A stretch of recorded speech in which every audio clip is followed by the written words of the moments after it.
Hello guys! For today's video, magluluto tayo ng tilapia sisig. Yes, tama ang narinig nyo, tilapia sisig.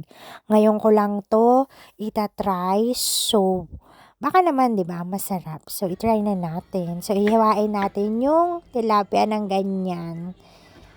Ng cubes din. And then, pagkatapos nyan, piprituhin natin siya ng bahagya lang kasi uulitin natin yung process ulit. Yes, ganito na yung itsura niya. Yan, ganyan. Yung tilapia na hiniwa-hiwa. Yes, ganun nga. So, ang ingredients natin is yung sisig powder. Kailangan natin yan. Kailangan din natin ng sibuyas at bawang. Yes, naglalagay po ako ng bawang. Yes. Huwag din natin kalimutan, no? Ayan, ilagay na natin sa mantika. So, habang ito'y piniprito ko ng bahagya, no? Sabihin ko sa inyo ang iba pang ingredients na nilagay ko dyan. Naglagay ako ng 3 itlog, and then sibuyas, bawang, siling, green, and naglagay tayo ng konting toyo at oyster sauce. Nilagyan din natin ng mayonnaise.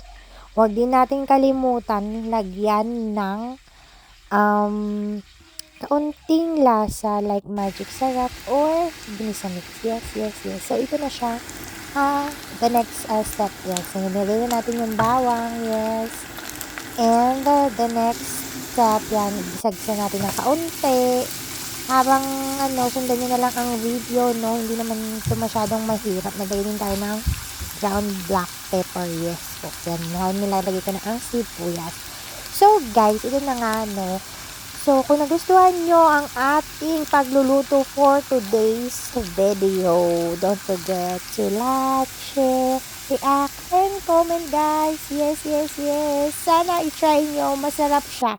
As in, nilagyan ko din siya ng kaunting sili, no? Sarap talaga niya, guys. Talagang, ngayon ko lang tinry yung sisig tilapia. Okay. So, try it, guys. Kain na tayo. Paalam. Bye-bye. Babush. God bless. Happy Sunday.